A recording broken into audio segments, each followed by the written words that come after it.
Hi all, good morning. Welcome back to my channel. ಎಲ್ರಿಗೂ ಕೂಡ happy weekend. So ಮಾರ್ನಿಂಗಿಂದ ನನ್ನ ವ್ಲಾಗ್ನ ಸ್ಟಾರ್ಟ್ ಮಾಡ್ಕೊಂಡಿದ್ದೀನಿ. ಸೊ ಆಫೀಸಿಗೆ ಹೋಗುವಾಗ ಬೆಳಿಗ್ಗೆ ಯಾವ ರೀತಿಯಾಗಿ ನನ್ನ ಗಡ್ಬಿಡಿ ರೂಟೀನ್ ಇರುತ್ತೆ ಅಂತ ಹೇಳಿ ಕ್ವಿಕ್ಕಾಗಿ ಇವತ್ತು ನಿಮ್ಮ ಜೊತೆಗೆ ಶೇರ್ ಮಾಡ್ಕೋತೀನಿ. ಹಾಗೆ ಒಂದೆರಡು ರೆಸಿಪಿಗಳನ್ನು ಕೂಡ ಇವತ್ತಿನ ವ್ಲಾಗಲ್ಲಿ ಶೇರ್ ಮಾಡ್ಕೋತಾ ಇದ್ದೀನಿ. ವಿಡಿಯೋನ ಸ್ಕಿಪ್ ಮಾಡಿದೆ ಎಂಡ್ವರೆಗೂ ನೋಡಿ. ಮಾಡುವಂಥ ಒಂದು ಟೇಸ್ಟಿಯಾಗಿರುವಂತಹ ರೆಸಿಪಿನೂ ಕೂಡ ನಿಮ್ಮ ಜೊತೆಗೆ ಶೇರ್ ಮಾಡ್ಕೋತಾ ಇದ್ದೀನಿ. ಸೊ ಹಂಗೆ ಮನೆಯಲ್ಲಿ ಕಾಯಿತು, ಕಾಯಿನ ಬಳಸ್ಕೊಂಡು ಪಲಾವಿಗೆ ಏನಾದರೂ ಮಾಡ್ಕೊಳ್ಳೋಣ, ಪಲಾವಿಗೆ ಹಾಕ್ಕೊಳ್ಳೋಣ, ರುಬ್ಬಿ ಹಾಕ್ಕೊಂಡ್ರೆ ತುಂಬ ಚೆನ್ನಾಗಿರುತ್ತೆ. ಸೊ ಹಂಗಾಗಿ ಮೊದಲಿಗೆ ಪುಲಾವ್ ಮಾಡೋದಕ್ಕೆ ನಾನು ಸ್ವಲ್ಪ ಕೊತ್ತಂಬರಿ ಸೊಪ್ಪು ಮತ್ತು ಸ್ವಲ್ಪ ಕೊಬ್ಬರಿನ ಕಟ್ ಮಾಡ್ಕೊಂಡಿದ್ದೀನಿ. ಮೆಣಸಿನ್ಕಾಯಿ, ಶುಂಠಿ ಮತ್ತು ಬೆಳ್ಳುಳ್ಳಿನ ಹಾಕ್ಕೊಂಡು ಈ ರೀತಿ ನೈಸಾಗಿ ಗ್ರೈಂಡ್ ಮಾಡ್ಕೊಂಡಿದ್ದೀನಿ. ತುಂಬ ಚೆನ್ನಾಗಿರುತ್ತೆ ಕೊಬ್ಬರಿನ ಹಾಕಿ ಗ್ರೈಂಡ್ ಮಾಡಿಕೊಂಡು ನೀವು ಪಲಾವ್ನ ಮಾಡ್ಕೊಳ್ಳೋದ್ರಿಂದ. ಸೊ ಖಂಡಿತ ಟ್ರೈ ಮಾಡಿ ನೋಡಿ. ಈ ರೀತಿಯಾಗಿ ಗ್ರೀನ್ ಕಲರಲ್ಲಿ ಪುಲಾವ್ ತುಂಬ ಚೆನ್ನಾಗಿ ರೆಡಿ ಆಗುತ್ತೆ. ಸೊ ಅದನ್ನು ನಾನು ನೆಕ್ಸ್ಟು ರುಬ್ಕೊಂಡಾದ್ಮೇಲೆ ಒಂದು ಕುಕ್ಕರಲ್ಲಿ ಸ್ವಲ್ಪ ಎಣ್ಣೆನ ಕಾಯ್ದಕ್ಕೆ ಇಟ್ಕೊಂಡು ಸ್ಟಾರ್ ಮೊಗ್ನ ಹಾಕ್ಕೊಂಡಿದ್ದೀನಿ, ಲವಂಗ ಹಾಕ್ಕೊಂಡಿದ್ದೀನಿ, ಏಲಕ್ಕಿ ಹಾಕ್ಕೊಂಡಿದ್ದೀನಿ. ಸೊ ಅದೆಲ್ಲನೂ ಚೆನ್ನಾಗಿ ಎಣ್ಣೆಯಲ್ಲಿ 2 ಸೆಕೆಂಡ್ ಫ್ರೈ ಆದಮೇಲೆ ಕಟ್ ಮಾಡಿರುವಂತಹ ತರಕಾರಿನೂ ಕೂಡ ಸೇರಿಸ್ಕೊಂಡಿದ್ದೀನಿ. ಕ್ಯಾರೆಟು, ಬೀನ್ಸು ಮತ್ತು ಆಲೂಗಡ್ಡೆ ಮತ್ತು ಸ್ವಲ್ಪ ಹಸಿರು ಬಟಾಣಿನೂ ಕೂಡ ಸೇರಿಸ್ಕೊಂಡಿದ್ದೀನಿ. ಸೊ ಅದೆಲ್ಲನೂ ಚೆನ್ನಾಗಿ ಫ್ರೈ ಆದಮೇಲೆ ನಾನು ರುಬ್ಬಿರುವಂತಹ ಮಸಾಲೆ ಏನಿತ್ತಲ್ವ ಅದನ್ನು ಸೇರಿಸ್ಕೊಂಡು ಚೆನ್ನಾಗಿ ಮಿಕ್ಸ್ ಮಾಡ್ಕೊತಾ ಇದ್ದೀನಿ. ನೆಕ್ಸ್ಟ್ ರುಚಿಗೆ ತಕ್ಕಷ್ಟು ಸ್ವಲ್ಪ ಸಾಲ್ಟ್ನ ಹಾಕ್ಕೊಂಡು ನೆನೆಸಿ ಇಟ್ಕೊಂಡಿರುವಂತಹ ಬಾಸುಮತಿ ಅಕ್ಕಿ ಮತ್ತು ನಾರ್ಮಲ್ ಜೀರಾ ರೈಸ್ನ ಮಿಕ್ಸ್ ಮಾಡಿಕೊಂಡು ನೆನೆಸಿ ಇಟ್ಕೊಂಡಿದ್ದೆ ಮುಂಚೆನೇ, ಅದನ್ನು ಮಿಕ್ಸ್ ಮಾಡ್ಕೊತಾ ಇದ್ದೀನಿ. 1 ಗ್ಲಾಸಷ್ಟು ಅಕ್ಕಿಗೆ 2 ಗ್ಲಾಸಷ್ಟು ನೀರನ್ನ ಸೇರಿಸ್ಕೊತಾ ಇದ್ದೀನಿ. ಬಾಸುಮತಿ ಹಾಕ್ಕೊಂಡಿರೋದ್ರಿಂದ ಸ್ವಲ್ಪ ನೀರು ಕಮ್ಮಿನೇ ಇದ್ದರೆ ಚೆನ್ನಾಗಿರುತ್ತೆ, ಉದುರುದ್ರಾಗಿ ಟೇಸ್ಟಿಯಾಗಿರುತ್ತೆ. ಸೊ ಬೆಳಗಿನ ಬ್ರೇಕ್ಫಾಸ್ಟಿಗೋಸ್ಕರ ನಾನು ಎಲ್ಲ ಹಿಟ್ಟನ್ನ ಮಿಕ್ಸ್ ಮಾಡಿಕೊಂಡು ದೋಸೆ ಜೊತೆಗೆ ಈರುಳ್ಳಿ ಪಲ್ಯನ ಮಾಡ್ಕೊಂಡಿದ್ದೆ. ಮತ್ತು ನೆಕ್ಸ್ಟ್ ಡೇ ನನ್ನ ವ್ಲಾಗ್ನ ಕಂಟಿನ್ಯೂ ಮಾಡ್ತಾ ಇದ್ದೀನಿ. ಬೆಳಿಗ್ಗೆ ಮನೆಯೆಲ್ಲನೂ ಸ್ವಲ್ಪ ಕ್ಲೀನ್ ಮಾಡಿಕೊಂಡೆ, ಎಲ್ಲೆಲ್ಲಿ ಡಸ್ಟ್ ಆಗಿರುತ್ತೆ ಅಲ್ವಾ, ಸೊ ಅದನ್ನೆಲ್ಲನೂ ಸಿಂಪಲ್ಲಾಗಿ ಕ್ಲೀನ್ ಮಾಡ್ಕೊತೀನಿ. ವೀಕ್ಲಿ ಆ ಥರ ಕ್ಲೀನ್ ಮಾಡ್ಕೋತಾ ಇದ್ದರೆ ಮನೆಯೂ ಕೂಡ ಕ್ಲೀನಾಗಿರುತ್ತೆ. ಟೈಮ್ ಯಾವಾಗ ಸಿಗ್ತಾ ಇರುತ್ತೆ ಅಲ್ವಾ, ಆವಾಗ ಏನು ಎಕ್ಸ್ಟ್ರಾ ಕೆಲಸಗಳಿರುತ್ತೆ ಅದನ್ನು ಮಾಡ್ಕೊತಾ ಇರ್ತೀನಿ. ಶೇಂಗಾ ಪೌಡರ್ ಖಾಲಿ ಆಗಿತ್ತು, ಅದನ್ನು ಕೂಡ ರೆಡಿ ಮಾಡ್ಕೋತಾ ಇದ್ದೆ.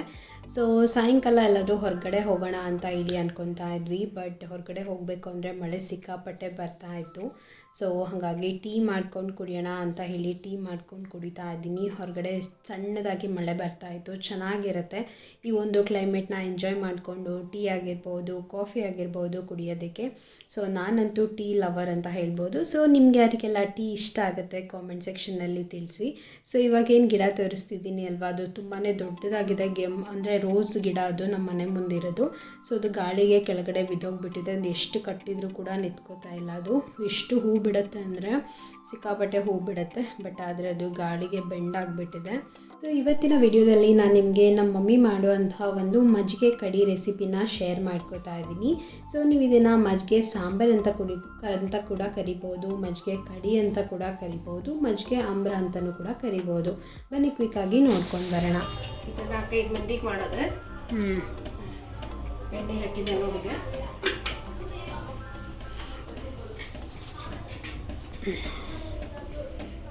ಸ್ವಲ್ಪ ಗ್ಯಾಸ್ ಎಣ್ಣೆ ಹಾಕಿ ಸ್ವಲ್ಪ ಎಣ್ಣೆ ಕಾದ್ಮೇಲೆ ಸಾಸಿವೆ ಹಾಕ್ಬೇಕು, ಜೀರಿಗೆ ಹಾಕ್ಬೇಕು ಅಕ್ಷತ.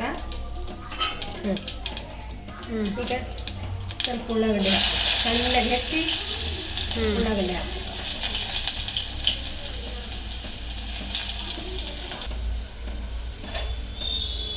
ಇದು ಮೆಣಸಿನ್ಕಾಯಿ, ಜೀರಿಗೆ, ಬೆಳ್ಳುಳ್ಳಿ, ಶುಂಠಿ ಹಾಕಿ ಪೇಸ್ಟ್ ಮಾಡಿ ಇಟ್ಕೊಂಡಿರ್ತಾನೆ. ಓಕೆ, ಹಿಂಗೆ ಹಾಕಿಯಾ ಸ್ವಲ್ಪ? ಹಾಂ, ಹಿಂಗೂ ಹಾಕಿ.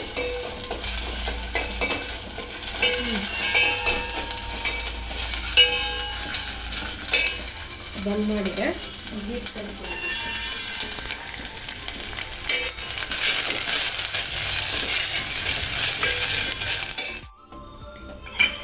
ಇದು ಕಡಲೆ ಹಿಟ್ಟು, ಸ್ವಲ್ಪ ಕಡಲೆ ಹಿಟ್ಟು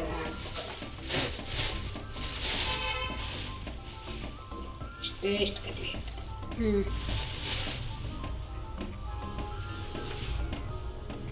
ಹಾಕಿ ಕಲಿಸ್ಕೋಬೇಕಾ?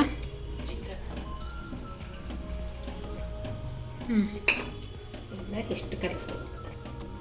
ಸ್ವಲ್ಪ ಅರಿಶಿನ ಪುಡಿ ಹಾಕ್ತಾನೆ.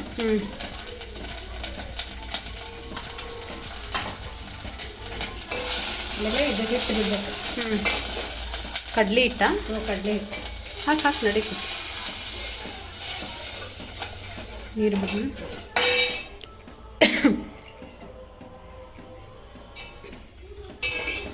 ಇದಕ್ಕೆ ಮಜ್ಜಿಗೆ ಕಡಿ ಅಂತ ಅಂತಾರ, ಮೊಬೈಲ್ನಾಗೆಲ್ಲ ಕಡಿ ಅಂತೇಳಿ.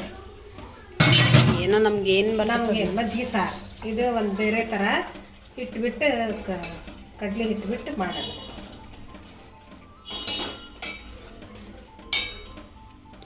ಈಗ ಇದು ಕುದೀತಲ್ಲ, ಇದಕ್ಕೆ ಮಜ್ಜಿಗೆ ಹಾಕೋದು. ಹಾಕಕ್ಕೆ ನಡೀತೈತಿ.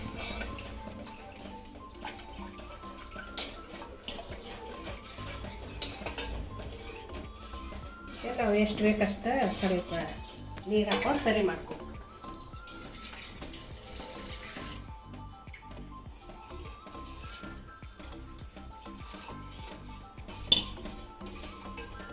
ಎಷ್ಟು ಬೇಕಷ್ಟು ಥಿಕ್ನೆಸ್ ನೋಡಿಕೊಂಡು ನಿಮ್ಗೆ ಎಷ್ಟು ಸರಿ ಬೇಕಷ್ಟು. ಇದಕ್ಕೆ ರುಚಿಗೆ ತಕ್ಕಷ್ಟು ಉಪ್ಪು ಹಾಕೋ.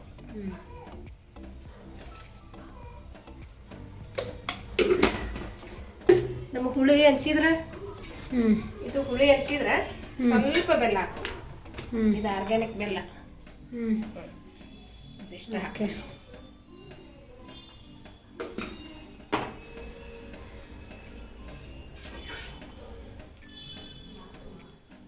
ಲಾಸ್ಟಿಗೆ ಕೊತ್ತಂಬರಿ ಹೆಚ್ಚಾಗ್ತದೆ.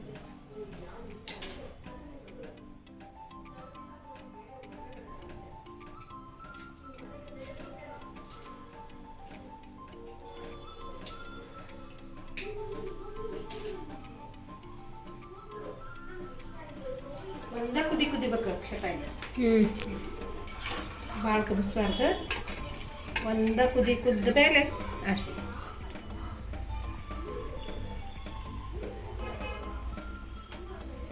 ಅನುಷ ಆದ್ಮೇಲೆ ಹಾಕಿದ್ರೆ ಇಷ್ಟಪಡಲ್ಲ. ಒಂದು ಹಿಗ್ಗು ಇದಾದ್ರೆ ಕುದಿಬೇಕು. ಕರಿಬೇವು ಕೊತ್ತಂಬರಿ ರೆಡಿನಾ?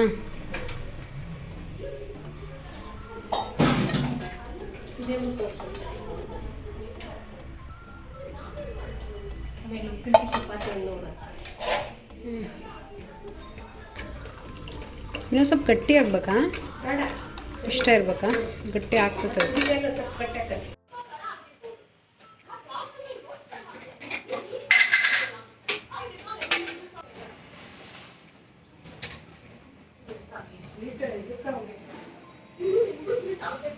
ಹಾಂ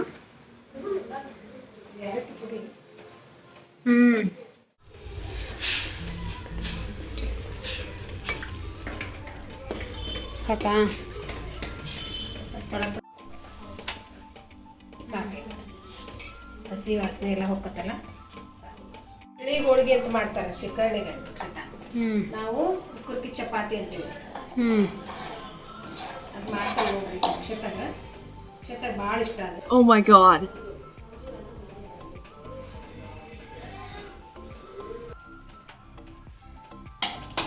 ಭಾಳ ಜಿಗಿ ಹಾಕೋ ಅಂತೇಳಿ ಇದಕ್ಕೊಂದು ಈಟ ಹಸಿ ಒಣ ಹಿಟ್ಟು ಹಾಕೋತಾರೆ.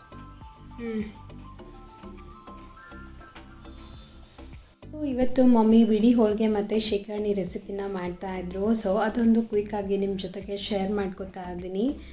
ಬಿಳಿ ಹೋಳಿಗೆ ಮಾಡೋದಕ್ಕೆ ಅಕ್ಕಿ ಹಿಟ್ಟನ್ನ ನಾವು ತುಂಬ ಚೆನ್ನಾಗಿ ಸಾಫ್ಟಾಗಿ ನಾದಿ ಇಟ್ಕೋಬೇಕಾಗತ್ತೆ. ಜೊತೆಗೆ ಮೈದಾ ಹಿಟ್ಟು, ಸ್ವಲ್ಪ ಮೈದಾ ಹಿಟ್ಟನ್ನ ನಾದಿ ಇಟ್ಕೋಬೇಕಾಗತ್ತೆ. ಸೊ ಇದರಲ್ಲಿ ಜಾಸ್ತಿ ಕ್ವಾಂಟಿಟಿ ಮೈದಾ ಹಿಟ್ಟು ಇರೋದಿಲ್ಲ, ಜಾಸ್ತಿ ಕ್ವಾಂಟಿಟಿ ಅಕ್ಕಿ ಹಿಟ್ಟಿರುತ್ತೆ. ಮೇಲ್ಗಡೆ ಸ್ವಲ್ಪ ಲೇಯರಿಗಷ್ಟೇ ಮೈದಾ ಹಿಟ್ಟನ್ನ ತಗೊಳ್ಳುವಂಥದ್ದು.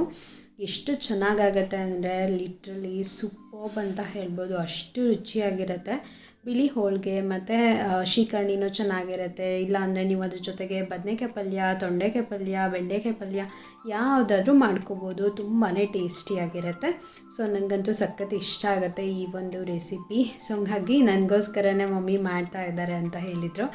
ಸೊ ತುಂಬಾ ಸಾಫ್ಟಾಗುತ್ತೆ. ಅದಂತೂ ಮಮ್ಮಿ ಇನ್ನೂ ಚೆನ್ನಾಗಿ ಮಾಡ್ತಾರೆ. ಎಷ್ಟು ಉಬ್ಬಿ ಬರುತ್ತೆ ಅಂದರೆ ಅದೊಂಥರ ಪುಲ್ಕ ಮಾಡ್ತೀವಲ್ವ ಅದೇ ಥರ ಆಗುತ್ತೆ. ಸೊ ನೋಡಿ ಎಷ್ಟು ಚೆನ್ನಾಗಾಗುತ್ತೆ, ತೋರಿಸ್ತೀನಿ ನಾನು ನಿಮಗೆ ಮಮ್ಮಿ ಮಾಡೋವಂಥದ್ದು. ಕಂಪ್ಲೀಟ್ ರೆಸಿಪಿ ಬೇಕು ಅಂತಂದರೆ ಕಾಮೆಂಟ್ ಸೆಕ್ಷನಲ್ಲಿ ತಿಳಿಸಿ, ನಾನು ನೆಕ್ಸ್ಟು ಶೂಟ್ ಮಾಡಿ ನಿಮ್ಮ ಜೊತೆಗೆ ಶೇರ್ ಮಾಡ್ತೀನಿ. ಬದನೆಕಾಯಿ ಎಣ್ಗಾಯಿ ಅಂತೂ ಇದ್ರ ಜೊತೆಗೆ ಒಳ್ಳೆ ಕಾಂಬಿನೇಷನ್ ಅಂತ ಹೇಳ್ಬೋದು. ಎಣ್ಣೆ ಹಚ್ಚಿ ಕೂಡ ನೀವು ಮಾಡ್ಬೋದು. ನಮಗೆ ಎಣ್ಣೆ ಬೇಡ, ಆಯಿಲಿ ಜಾಸ್ತಿ ಬೇಡ ಅಂತ ಅನ್ನೋರು ಹಿಟ್ಟು ಹಚ್ಚಿ ಕೂಡ ಮಾಡ್ಕೋಬೋದು.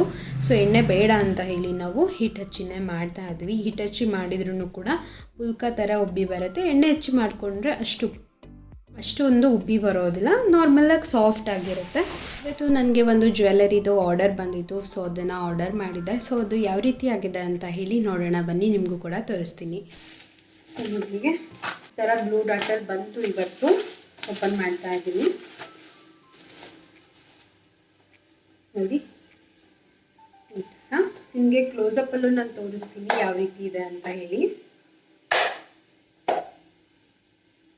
ತುಂಬ ಚೆನ್ನಾಗಿದೆ ಕ್ವಾಲಿಟಿ, ನೋಡ್ತಾ ಇದ್ರೇ ಅನ್ನಿಸ್ತಾ ಇದೆ ತುಂಬ ಚೆನ್ನಾಗಿದೆ. ನೋಡೋಣ, ಓಪನ್ ಮಾಡಿ ನನಗೆ ತೋರಿಸ್ತೀನಿ ಯಾವ ರೀತಿ ಆಗಿದೆ ಅಂತ ಹೇಳಿ. ಅಷ್ಟು ನೋಡಿ, ಇದೊಂದು ಜುಮ್ಕಾ ಬಂದಿದೆ. ಸೊ ಇದೊಂದು ನೆಕ್ ಪೀಸ್.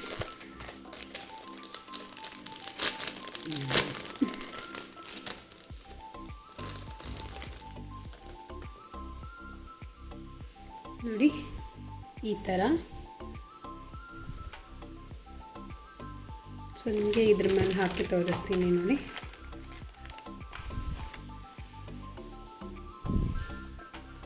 ತುಂಬ ಚೆನ್ನಾಗಿದೆ ಕ್ವಾಲಿಟಿ ಅಂತೂ, ಲಿಟ್ರಲಿ ಎಷ್ಟು ಚೆನ್ನಾಗಿದೆ ಅಂತ ಅಂದರೆ ವರ್ತ್. ನಾವು ಇದಕ್ಕೆ ಎಷ್ಟು ಪ್ರೈಸ್ ಕೊಟ್ಟಿದ್ದೀನಿ ಅಂತ ಹೇಳಿ ಹೇಳ್ತೀನಿ ನಾನು ನಿಮಗೆ, ವರ್ತ್ ಇಟ್ ಅಂತ ಹೇಳ್ಬೋದು.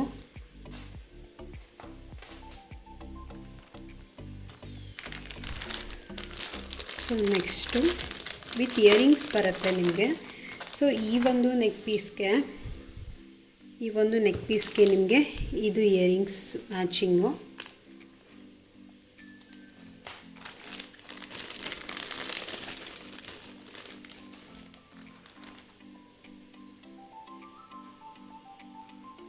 ನೆಕ್ಸ್ಟು ನೋಡಿ ಈ ರೀತಿಯಾಗಿದೆ. ವಾವ್, ತುಂಬ ಚೆನ್ನಾಗಿದೆ ಅಂತ ಹೇಳ್ಬೋದು. ನೋಡಿ ಈ ಥರ ಇದೆ.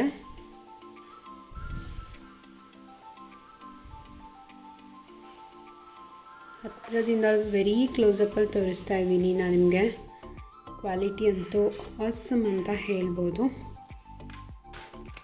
ಸೊ ಈ ಒಂದು ನೆಕ್ ಪೀಸ್ಗೆ ನಿಮಗೆ ಈ ಥರ ಇಯರಿಂಗ್ಸ್ ಬರುತ್ತೆ.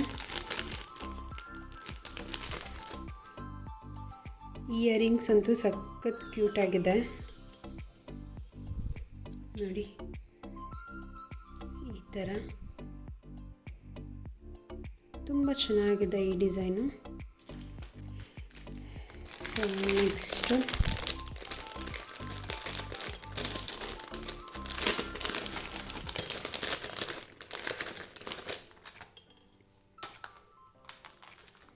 ಸೊ ಈ ಒಂದು ನೆಕ್ ಪೀಸ್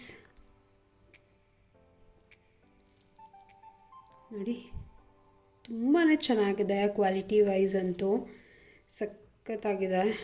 ನೋಡ್ಬೋದು ನೀವಿಲ್ಲಿ ಲಾಂಗ್ ಹಾರ ಥರ, ಇದು ಲಾಂಗ್ ಹಾರ ಬರುತ್ತೆ ನೋಡಿ. ಈ ಥರ ಲಾಂಗ್ ಹಾರ ನಿಮಗೆ ಲೆಂತು ಇಷ್ಟು ಉದ್ದ ಬರುತ್ತೆ ಲೆಂತು. ಸೊ ಈ ಥರ ಇದೆ.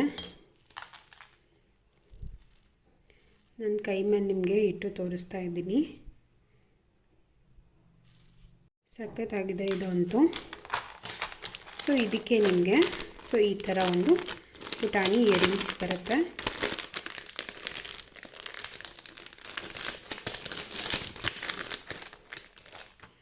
ಈ ಥರ ಪುಟಾಣಿ ಇಯರಿಂಗ್ಸ್ ಇದೆ ನೋಡಿ. ಇದಂತೂ ಎಷ್ಟು ಕ್ಯೂಟಾಗಿದೆಯಪ್ಪ, ನೋಡೋದಕ್ಕಂತೂ ಸಖತ್ ಅಂತ ಅನಿಸ್ತಾ ಇದೆ.